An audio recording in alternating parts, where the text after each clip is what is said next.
Greetings, vibrant friends. Welcome to Healthy Living. How do we safeguard the young from the harms of smoking? Today we share with you a talk given by Mr. Patrick Reynolds, a caring man from the United States who established the Foundation for a Smoke-Free America and is a recent recipient of the Shining World Hero Award from Supreme Master Ching Hai.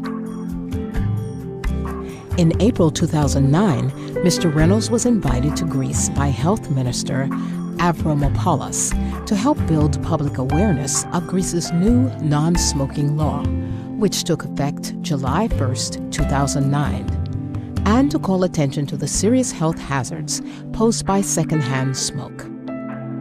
There was much news coverage as Mr. Reynolds was profiled by many national Greek media outlets. These days, Mr. Reynolds' Foundation is contacting health ministers in China, Russia, India, the Middle East, South Korea, and other nations with high smoking rates. He hopes to meet publicly with each country's health minister and the children of each nation to call public attention to the problem of tobacco use. The Greek Health Ministry sent a strong letter of support detailing their experience with him, saying, Mr. Reynolds gave a well-informed, polished, and persuasive speech and assisted us in promoting the Greek state's agenda on tobacco through the very positive national media coverage of his visit. Moreover, his talk to youth at one of our local schools was a tremendous success. Patrick Reynolds is a frequent speaker at United States middle schools and high schools, presenting his unique motivational talk, The Truth About Tobacco, with passion and authenticity. He is also a popular guest lecturer on university campuses, giving his talk, Tobacco Wars. Over the years, Patrick has now presented his live talk to over 150,000 students. In 2006, Mr. Reynolds released a DVD of a live talk for youth, a talk with your kids about smoking. We are pleased to present to you excerpts of that talk he gave to 1,000 ninth graders in this third part of a three-part program.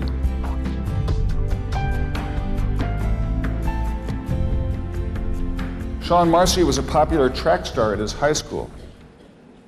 There he is. He won 28 medals in track competitions. He was healthy, he was athletic, he was well-liked. He never thought that anything could happen to him, even from a little dipping. He never thought he'd get addicted, but he was unable to quit. And one day he came home to his mom and he said, Mom, my tongue hurts. And she said, well, where's it hurting, son? And he said, well, it's about hurting here. And she looked and she said, well, how long has it been hurting?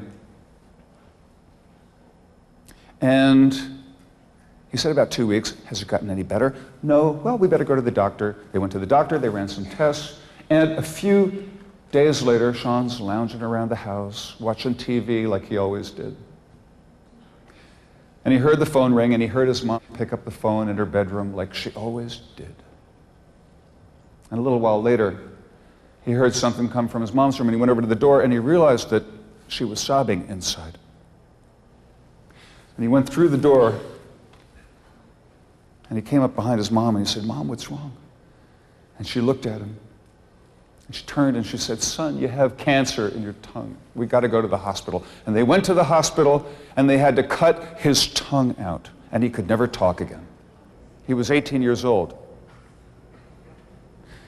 And a year later, the cancer had not gone away and he had to have another operation, which they cut out part of his neck muscles and part of his jaw and part of his nose. The cancer had spread.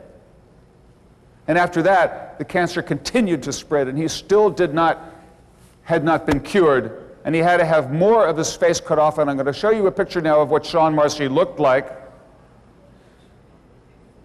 at 19. Half of his jaw removed, half of his nose removed, and he knew that he was going to die. And Sean's best friend came, and he was in terrible, terrible pain, the pain. And his best friend came down from Chicago and he sat on Sean's bedside and he said, man, I wanted to get old with you. You're my best friend. You have been since childhood. You said, what's happened to you is terrible. What if we got a photographer to take a picture of you so other teens could see? And he began to shake his head in shame, and he had no tongue. He could not talk, so he gestured for paper and pencil, and he wrote these words. He wrote, "No, no, I don't want to be photographed like this. Not like this. I feel so ashamed." And his friend said, what if other teens could get the message and see that picture of you? Maybe they wouldn't use chewing tobacco, and what happened to you would not happen to them. And he thought about it, and he was very reluctant, but he finally allowed this picture to be taken with his track medals on his chest, as though to say, so you can see that I was somebody. And he let this picture be taken as a gift to you, and to you, and to you, and to all of you. And his best friend persisted and said, do you have some words that if they could get into the hearts and minds of our teens, if they could hear it, what you said, what would the words be? And he nodded, and his eyes began to well with water, and he wrote these words as a message to each and every one of you. He wrote, don't dip, snuff. And not too long after that, Sean Marcy died at the age of 19. The story of Sean Marcy. Take a look and remember. So, that's what chewing tobacco can do.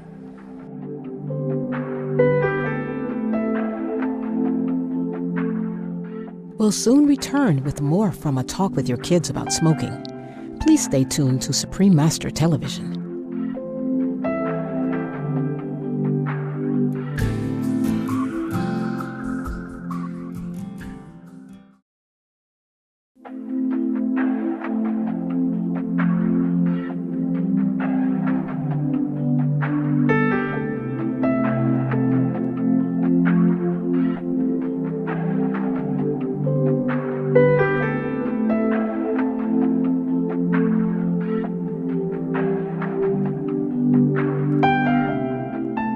Welcome back to Healthy Living. This is the third part of a three-part program featuring excerpts from A Talk with Your Kids About Smoking, a DVD by Patrick Reynolds, founder of the Foundation for a Smoke-Free America.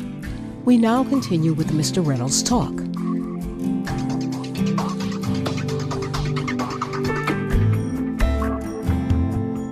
We've seen big billboards up with anti-smoking messages on the billboards or on TV. And a lot of teens, we think, are rebelling against that and saying they're telling us what to do. A fourth factor in the increase in teen smoking, I believe, has been that a lot of young people today don't believe in the future.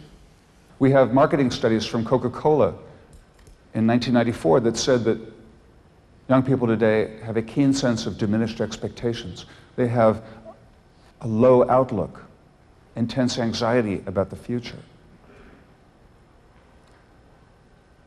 A lot of young people today are worried they're not going to live very long. Time magazine, May 3rd, 1999, said 50% of children ages 9 to 17, a Yankelevich Partners study said that 50% of kids aged 9 to 17 are worried they're not going to live very long. Something's wrong with this picture. Because if a lot of young people feel that the future is looking dim, well, why not use drugs? Why not use alcohol? Why not smoke? Let me tell you, ladies and gentlemen, that the future is looking incredible. The future holds wondrous things for us. First, if you have those feelings, talk to somebody about it. Talk to somebody. Don't turn your back and isolate and try and do it alone and walk away.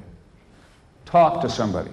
Talk to your parents. If you can't talk to your parents, you talk to a trusted teacher. You talk to the school counselor.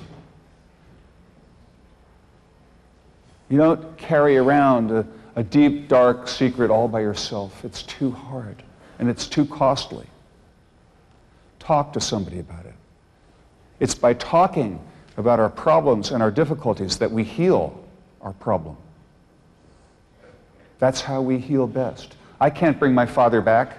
I can't bring the sadness and the grief and the anger I feel back. But by talking about my anger, by talking about my sadness, about that to another person, I heal.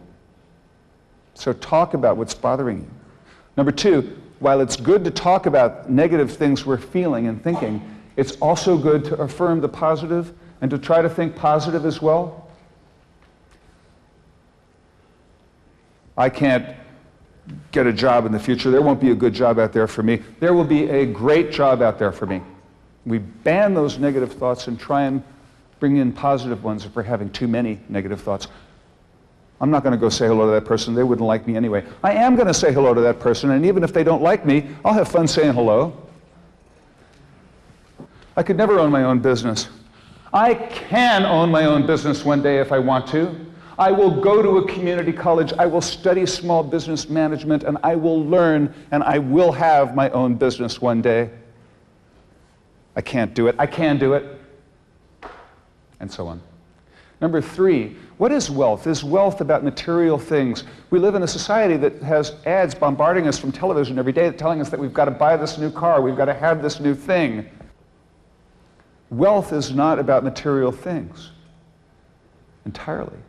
It's about the time we share with our parents. It's about the love we get at home. It's about the incredible sad times and the happy, intense, joyous times we have with our friends. It's about communing with nature and going outside on a cold winter's day and saying yes to life. It's about communing with God. That's wealth. Sometimes if you enjoy a little time alone and are okay with it, that's wealth. Finally, I want to share with you today my faith, my intense faith that there's something wonderful coming in this 21st century. But whatever you believe, and whatever you believe, and whatever you believe, and whatever you believe, and whatever all of you believe, I want to share with you my faith, my rock-solid faith that there are wondrous things coming in this 21st century of ours. And we're going to need to hold on to our health and not smoke and not drink and not do drugs, because we're going to need our health, every bit of it, in those wondrous and amazing years ahead.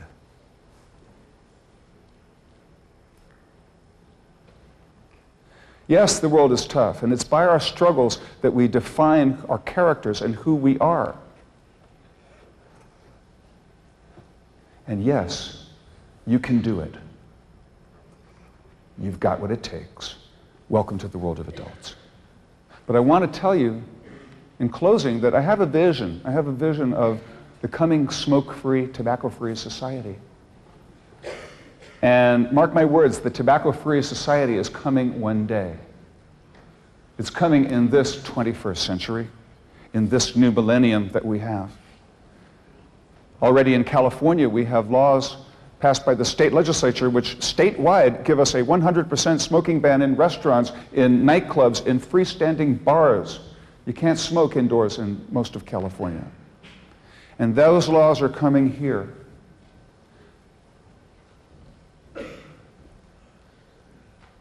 And one day, we're going to have a tobacco-free society. Thank you very much.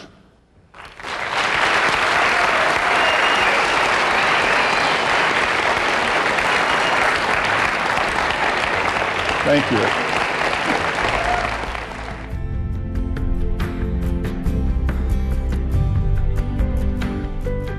We would like to convey our heartfelt gratitude to Mr. Patrick Reynolds for his gratitude, love, wisdom, and noble leadership in helping to create a world that is a healthier and better place for everyone to live. Thank you, our caring and intelligent viewers, for being with us today on Healthy Living. Up next is Science and Spirituality, after noteworthy news, here on Supreme Master Television. May our planet always be a place of constructive living and high thinking.